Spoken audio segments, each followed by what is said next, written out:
Au menu ce soir, c'est fait. Mark Carney obtient sa majorité et c'est toujours pas terminé cependant dans Terrebonne. On va suivre ça, bien sûr, ensemble ce soir. Rassembler, gouverner, tenter de sauver son parti. Les défis sont grands pour la nouvelle première ministre désignée, Christine Fréchette. Et le détroit d'Ormuz, à nouveau fermé, mais cette fois par les Américains. Il est 22 h, je m'appelle Michel Bérère et eux, ce sont les débatteurs.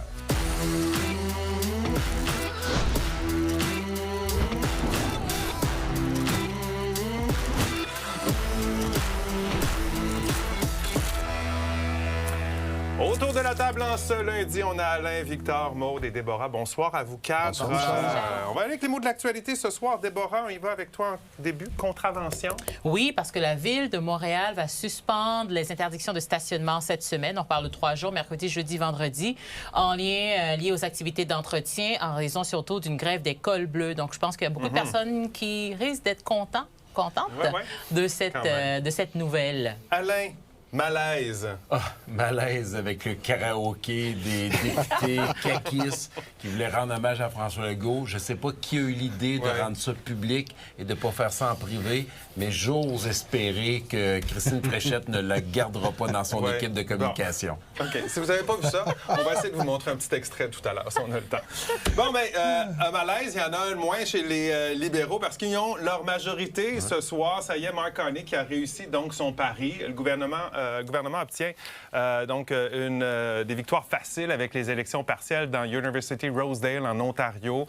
Les libéraux qui ont aussi obtenu donc un gain du côté de Scarborough Sud-Ouest où se tient également une autre partielle.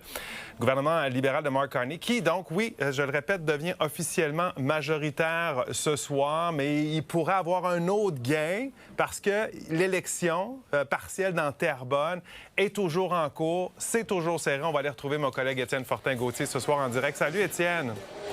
Salut, Michel. Oui, permets-moi de le dire, le 174, mesdames et messieurs, que vous voyez à l'écran, ça compte l'avance que les libéraux ont. Où tu te trouves en ce moment, Étienne, là, c'est dans donc Terrebonne, qui pourrait être entre les mains des libéraux.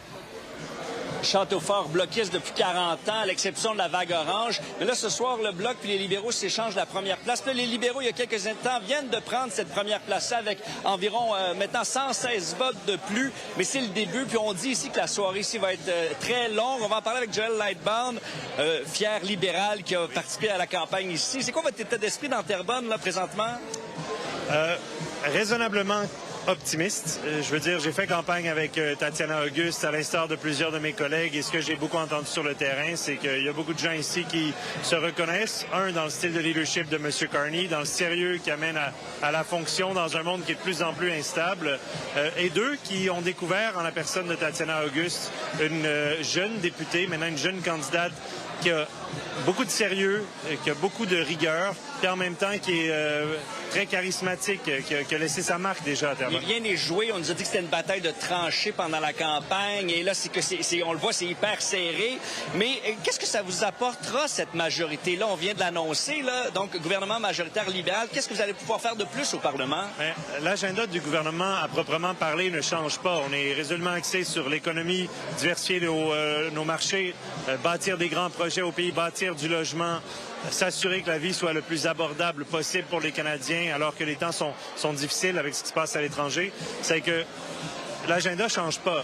Notre volonté de travailler avec l'opposition ne change pas non plus. Ce qui change, par exemple, c'est que ça vient retirer, si on veut, l'épée de Damoclès, le spectre d'une élection. Et à ce chapitre-là, moi, il y a beaucoup d'électeurs qui me disaient on veut cette stabilité-là. Les sondages le montrent aussi qu'il y a beaucoup de Canadiens qui veulent une majorité. Donc, mais bon, c'est une courte majorité. Il faut rester humble. On verra comment ça va se terminer à Terrebonne. Mais ici, on a voté 4 fois en 2 ans. Donc, je pense qu'ils sont tannés de voter au municipal, au provincial puis au fédéral. Au provincial, ça revient, je vous l'indique. Merci beaucoup, M. Lightbound. Bonne soirée, bonne fin de soirée. Bye-bye.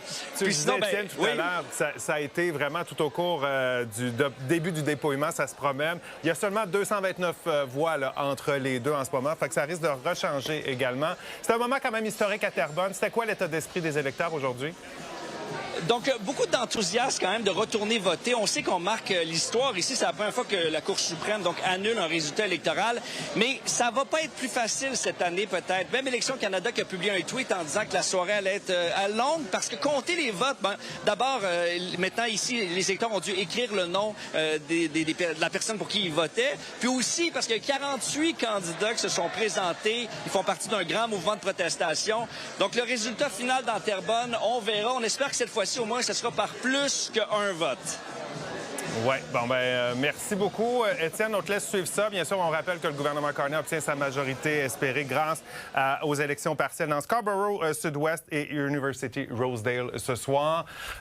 C'était quand même, là, je vais vous faire réagir là-dessus, Alain, ces deux circonscriptions là, qui sont libérales ce soir. C'était assez prévisible. C'était une formalité, honnêtement. Des circonscriptions qui ont toujours été libérales presque tout le temps dans l'histoire. Puis c'était deux anciens ministres, Bill Blair et Chrystia Freeland. Celle qui a provoqué le départ de Justin Trudeau, qui est la première qui a été élue, qui a donné la majorité à Mark Carney. Mais c'est surtout spécial, parce que c'est la première fois dans l'histoire qu'un gouvernement passe de minoritaire à majoritaire en courant de mandat. En ce moment. Donc, on n'a jamais vu ça avec les transfuges, avec les élections partielles. Donc, ça va être beaucoup d'oxygène pour Mark Carney pour son agenda législatif. Oui, ça va changer la donne. On va y revenir. Là, on regarde du côté de Terrebonne, Déborah. Il y a quand même une possibilité que le gouvernement ait cherché une majorité encore plus confortable ce soir. Oui, je pense que oui. Et puis, comme tu le disais très bien, ça risque de changer. Mais pour l'instant, on a plus de 200 voix qui séparent de l'autre candidate du Bloc québécois. Est-ce que ça te surprend que ça soit si serré encore? J'ai envie de dire si serré. On se rappelle qu'à la dernière élection, la candidate libérale avait gagné d'une voix. Donc, je pense qu'il n'y a pas plus serré que ça. Mais moi, je ne suis pas surprise. Moi, je pense que si le Parti libéral du Canada gagne ce soir dans Terrebonne, ce sera, oui, un gain, mais un gain quand même assez divisé pour une circonscription, comme Étienne l'a dit, qui a été bloquée pendant 40 ans. Donc, je pense que le fait, ça va être... oui, les gens vont aller s'exprimer, mais quand même, ça va être quand même assez serré. Victor? C'est la confirmation de l'élan de Mark Carney au Québec. Et c'est ce qu'on voit ce soir dans Terrebonne. C'est que même s'ils perdent ce comté-là, d'être aussi proche du Bloc québécois, c'est un signe. Il faut féliciter les deux candidates, deux femmes extrêmement courageuses. Mme Sinclair Desgagnés, qui s'est battue jusqu'en Cour suprême seule pour faire annuler cette élection. Et Mme Auguste, qui a perdu son emploi du jour au lendemain. Imaginez-vous, à sa place, elle siège comme députée du jour au lendemain. Elle perd et elle décide de retourner aller chercher ce comté-là. Alors, c'est deux femmes extraordinaires qui ont eu beaucoup de courage dans les derniers mois. Ouais. On espère qu'il n'y aura pas d'erreur de dépouillement cette fois-ci. Ça serait mieux pas, parce que ça coûte cher quand même, refaire ça, un recomptage. J'ai hâte de voir la participation des citoyens. On le dit, c'est un moment historique. J'ai hâte de voir à quel point ils sont allés voter. Un gouvernement majoritaire, on sait que les gouvernements souhaitent ça, être majoritaire. Mais est-ce que c'est vraiment à l'avantage de la population? C'est la question de notre grand débat de la demi-heure. Allez répondre sur nouveau.info. Et n'oubliez pas de commenter. On va bien sûr revenir sur ces résultats là, dès 22h30. Parlons de politique provinciale maintenant. Christine Fréchette est désormais la nouvelle première ministre désignée du Québec. Elle a été élue à la tête de la CAQ devant Bernard Drainville hier. C'est à Trois-Rivières, sa ville natale, qu'elle a pris son premier bain de foule ce matin. Déjà des défis colossaux, vous l'imaginez, l'attendre, notamment redorer l'image de la CAQ, qui en a pris pour son rhume dans les intentions de vote au cours de la dernière année. Reportage, Jean-François Poudrier. On va travailler pour vous. Un premier bain de foule pour Christine Fréchette dans sa ville natale de Trois-Rivières. C'est là aussi qu'elle avait lancé sa campagne à la direction de la CAQ à la fin du mois de janvier. Plusieurs trifluviens étaient là pour la rencontrer, de même que les membres du mouvement Le Communautaire à Bout, qui avaient décidé de se joindre à elle pour le café. Hier, vous avez dit que nos problèmes s'étaient rendus les vôtres. Alors, on va établir un canal de communication avec vous pour voir de quelle manière est-ce qu'on peut avancer. C'est sûr que ça ressemble beaucoup à la cassette qu'on entend depuis des semaines. Je vais lui laisser la chance de pouvoir entamer sa promesse d'ouvrir un canal de communication rapide avec le milieu communautaire. Voilà le café ou... Merci. La première ministre désignée a quand même eu une journée chargée. Elle a parlé au secrétaire général du gouvernement, en plus de parler à de nombreux élus canadiens, dont le premier ministre Mark Carney, mais aussi le premier ministre terre-neuvien Tony Wakeham, avec qui elle devra discuter notamment de l'entente sur le barrage de Churchill Falls, qui a été signé en décembre 2024, mais qui n'a toujours pas été ratifié par le nouveau premier ministre terre-neuvien. Mais son principal défi en ce moment, c'est de refaire l'unité du parti. Bernard Drainville ne l'a pas rejoint sur scène hier après sa victoire, Il s'est rallié ce matin avec un message sur la plateforme X, mais elle devra en réussir à le convaincre et à convaincre ceux qui l'appuyaient de rester à la CAQ. On va faire ça cette semaine et puis travailler ensemble à cette réunification. Puis je vous dirais que c'est pas que la responsabilité des ministres, mais également celle des députés, celle des militants. Je pense que tout le monde peut œuvrer à cette réunification, à cette unité du parti, chacun à sa façon. Parce que du côté du Parti conservateur du Québec et du Parti québécois, on commence à faire de l'œil aux militants de la CAQ déçus. Bernard Drinville, à tous les jours, il prenait une page de notre programme puis il sortait son idée du jour. J'étais rendu à la fin de la campagne que notre programme était de plus en plus petit sur ce qui nous différencie de la CAQ si c'était Bernard Drinville qui était chef. Donc, je pense que là, ça va être facile de parler à ces gens-là, les gens qui ont des valeurs, qui ont des idées conservatrices. Bernard Drinville a perdu et les nationalistes ont perdu à la CAQ. Alors, c'est un appel à tous les nationalistes de se regrouper dans cette grande coalition qui est le Parti québécois. On va continuer à être un gouvernement nationaliste. L'appel que fait le Parti québécois, tant qu'à moi, c'est un appel aux souverainistes. Ça, c'est différent. Christine Fréchette croit toujours au projet de constitution, mais ne veut pas confirmer que Simon-Jolin Barrette va continuer de piloter le dossier. C'est la semaine prochaine qu'on devrait connaître l'identité de son Conseil des ministres. Elle promet un cabinet réduit et vise la parité. Elle va aussi alléger le portefeuille des Québécois dès cette semaine. C'était l'une de ses promesses de campagne. Christine Fréchette va rencontrer François Legault demain. Elle sera assermentée mercredi matin et rencontrera également les députés de la CAQ en soirée. Pour ce qui est du retour en Chambre, elle évoque une possibilité de revenir un peu plus tôt que prévu, soit le 28 avril plutôt que le 5 mai. À l'Assemblée nationale, Jean-François Poudrier pour Nouveau Info. Alors, beaucoup à dire là-dessus, Victor, Mme Fréchette, qui devrait faire une annonce demain, là, possiblement, sur le coût de la vie. Est-ce que c'est la bonne approche?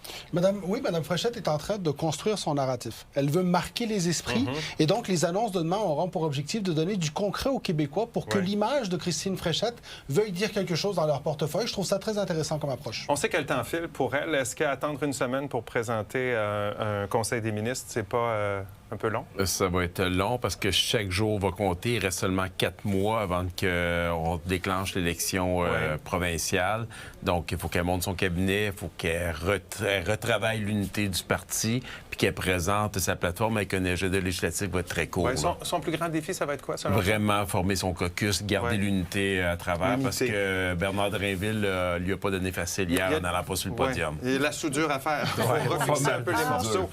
Faut pas oublier quand même, Maude et Déborah, que c'est un moment historique qu'on a vécu encore hier. En fait, je dis encore parce que c'est seulement la deuxième femme de l'histoire à diriger le Québec. Moi, je pense que même si là, c'est les partisans qui ont eu lieu et non les citoyens, je trouve ça quand même intéressant que toutes les petites filles qui rêvent de politique, là, on a quand même une première ministre en ce moment, puis je dois dire qu'il faut être solidaire, puis il faut être fier de ça. J'ai vu circuler sur les réseaux sociaux des commentaires déjà dégradants, moqueurs, même sexistes envers Mme Fréchette, puis je suis un peu tannée de ça, là, de ce manque de respect envers les politiciens en général aussi, il faut le dire. Déborah, est-ce que tu crains qu'elle soit victime du phénomène de la falaise de verre? Expliquons rapidement. J'ai même envie de poursuivre sur ce que Maud disait, tanné de ses commentaires, mais tanné aussi de ces possibilités, opportunités qui ont l'air d'une falaise de verre. Donc, rapidement, c'est un concept en gestion en sociologie aussi qui veut dire que des femmes accèdent à des rôles de leadership, brisent un plafond de verre, mais quand ça va mal, quand la situation est risquée et quand il n'y a pas vraiment d'opportunité de changer quelque chose. Donc, je ne dis pas que c'est le cas de Christine Fréchette, mais ça reste à voir. Parlons rapidement de la réaction de Bernard Drinville après sa défaite. T'en as pensé quoi? C'était adéquat ou pas? Concernant, comparativement à ce qu'on sait de Bernard Drinville, très émotif, je trouvais que c'était une sortie quand même sereine et digne. Oui. Est-ce qu'elle devrait lui donner un poste important? Est-ce qu'elle devrait le nommer, Mme Fréchette devrait nommer M. Drinville vice-premier ministre? Elle n'a pas le choix de le faire. Peut-être pas vice-premier ministre, mais M. Drinville, depuis un moment, veut le ministère de l'Énergie. Je pense qu'elle lui donnera, parce que Mme Fréchette sait, et Alain, tu l'as bien dit, l'unité du parti est une obligation. La CAQ n'existe pas sans cette coalition. Et rappelons-nous que la CAQ a eu le pouvoir parce que le PQ s'est effondré. Elle a besoin des anciens péquistes. Bon, j'avais promis à ceux qui ont peut-être pas vu ce qui s'est passé hier. Un petit extrait, on en parlait tout à l'heure. Hein? C'était au moment de l'hommage des caquistes pour François Legault. Ça a fait beaucoup jaser. On regarde un extrait. L'amour du monde ne fait rien. Alors surtout ne change pas. L'art du monde ne vaut plus rien. Alors, réaction là-dessus, Maude, ça passe ou ça casse, selon toi? Ça casse, mais pourquoi pas avoir gardé ça privé? Puis ce qui me surprend, là, c'est qu'il n'y en a pas un qui chante bien. Je me disais, peut-être qu'il aurait pu en avoir un qui ressort du lot, mais non, aucun. Ça casse surtout les oreilles. J'ai d'abord cru un montage IA, pour te dire vrai, Michel. Moi, je me suis posé la question, le technicien là, qui l'a projeté pendant la générale avant, qui a vu ça, les gens qui étaient dans la salle, je peux pas croire qu'il n'y en a pas un qui n'a pas allumé. J'ai eu tellement de plaisir à l'écouter. J'invite les gens à le faire. Ça fait du bien de rire comme ça. On se demandait ce qu'on faisait là. Oui, On ne sentait pas toujours à notre place. OK, notre sondage express en ce lundi, ça porte sur le nouveau gouvernement que doit former Mme Fréchette. Est-ce que, selon vous, elle devrait offrir à Bernard Drinville le poste de vice-premier ministre? On vous la pose la question. Allez y répondre pendant la pause. On aura les résultats au retour. Également, de nouvelles données sur les cas de cancer au pays font mal paraître le Québec. On en parle un peu plus tard à l'émission.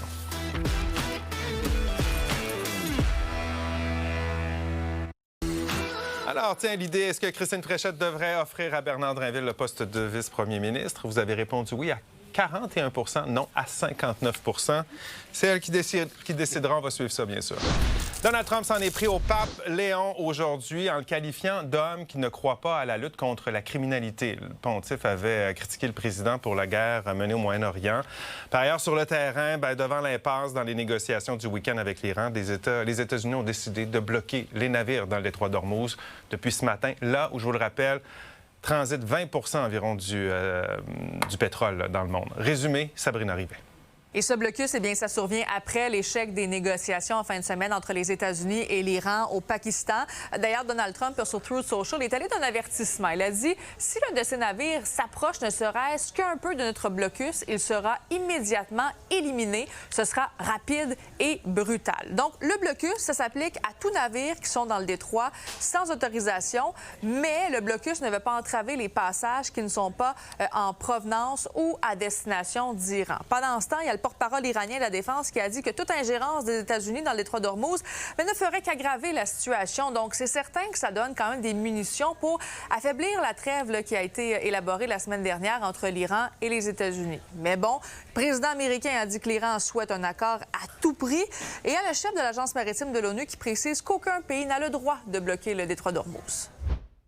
Shipping continues to be used as collateral for these kind of negotiations, which of course is detrimental not only to the innocent seafarers, the countries in the region, but globally everybody is being affected. Et là, Donald Trump s'en est pris au pape Léon. C'est dans une publication sur Truth Social, il a traité le pape de faible, qu'il ne souhaite pas avoir un souverain pontife, qui trouve normal que l'Iran dispose de l'arme nucléaire. Le président américain a aussi publié une photo de lui créée par l'intelligence artificielle. Bon, il semble s'identifier comme Jésus. Cette publication a été donc publiée, ensuite retirée. Et en mêlée de presse, aujourd'hui, on a demandé au président américain s'il allait s'excuser. No, I don't, because Pope Leo said things that are wrong. He was very much against what I'm doing with regard to Iran. I have no fear of neither the Trump administration nor speaking out loudly about the message of the gospel. That's what I believe I am called to do, what the church is called to do. Et en terminant, si on revient sur les détroits d'Ormuz, bien sûr, il y aura des conséquences, notamment le prix du baril de pétrole qui a pratiquement atteint le 100 $ aujourd'hui. Déborah, est-ce que tu crois que ces nouvelles menaces sur le détroit d'Ormuz, ça va mener à quelque chose? Le quelque chose reste à définir, mais je pense qu'avec toutes les menaces que Donald Trump fait depuis plusieurs semaines, sans oublier plusieurs mois même, je pense que c'est le risque véritablement d'escalade que je crains particulièrement parce que ce sont des menaces qui vont dans tous les sens. Même s'il dit quelque chose, il peut dire son contraire le lendemain. Donc moi, c'est le risque d'escalade que je crains le plus que tout. S'en prendre au pape, à ton avis, Victor, bonne ou mauvaise idée? Mauvaise idée à la base, mais le manque de décorum de Donald Trump en ce moment est une catastrophe. Aujourd'hui, il s'est commandé du DoorDash pendant une conférence de presse. Il a mis une image de lui en messie. Il se pogne avec le pape. On ne sait toujours pas ce qu'il fait en Iran et c'est quoi le but de cette guerre.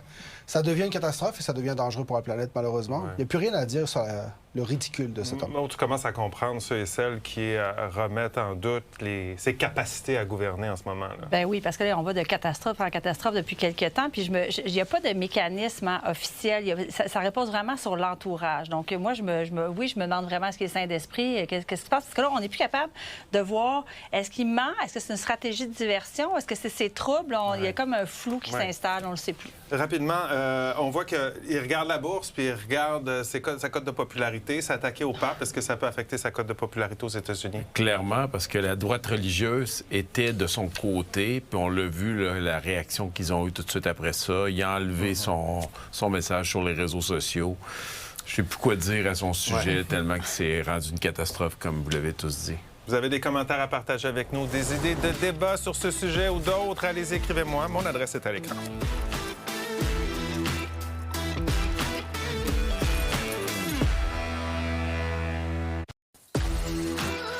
254 000 Canadiens vont recevoir un diagnostic de cancer cette année. C'est ce que révèle une étude publiée dans le journal de l'Association médicale canadienne. Les cancers du poumon, du sein, de la prostate et du côlon représentent la moitié des nouveaux cas. Une nouvelle encourageante, cependant, c'est que le dépistage et les traitements novateurs améliorent les chances de rémission. Mais malheureusement, le Québec détient le taux de cancer le plus élevé au pays avec 67 000 nouveaux cas par année. Historiquement, le Québec avait plus de tabagisme qu'ailleurs au Canada. Le tabagisme a beaucoup réduit au Québec maintenant et se compare avec ce qu'on a dans d'autres provinces. Mais pendant un grand nombre d'années, le Québec était plus exposé à la cigarette, faisant en sorte justement donc que ce risque était présent auparavant et va continuer pendant encore bien des années. Oui, des nouvelles données préoccupantes, Déborah? Surtout très triste, j'ai envie de dire, Michel. Moi, quand j'ai entendu cette nouvelle à la radio ce matin, j'ai failli avaler mon café de travers parce que j'ai été, oui, surprise, mais aussi et surtout très triste parce qu'on se pose plein de questions. Est-ce qu'il y a quelque chose dans l'air? Est-ce qu'il y a quelque chose dans nos habitudes de vie? Ou il y a quelque chose dans le système de santé par rapport au dépistage qui est plus lent? Bref, pour avoir eu des cas de cancer de ma famille, donc c'est clair que ça ajoute une certaine angoisse, définitivement. Oui, on connaît tous quelqu'un, Maude, de près ou de loin, là, qui est atteint ou a été atteint d'un cancer. Oui, moi, malheureusement, c'est mon cas dans ma famille. Le cancer du sein chez les femmes dans ma famille, dont ma mère qui en a eu 3.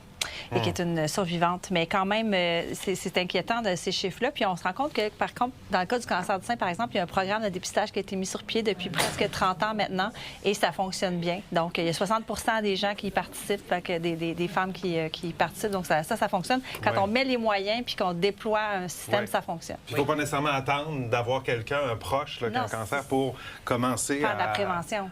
Oui, notre propre prévention. Est-ce qu'on en fait suffisamment, Victor, de la prévention dans notre... Malheureusement, l'accès à la prévention est un enjeu. On parle beaucoup de l'accès aux médecins de famille. Et cet accès-là, c'est par là que la prévention passe. On doit, au Québec, absolument investir là-dessus parce qu'on sait que les remèdes vont exister. Mais si la prévention n'est pas là, c'est difficile. Ça passe vraiment par la prévention. Voilà comme on a vu l'actualité du jour à vos cellulaires, tablettes. Après la pause, place à de la politique, place au grand débat. On va parler de la convoitise de tous les partis qui visent le pouvoir, la majorité en Chambre. Le débat commence dans 30 secondes.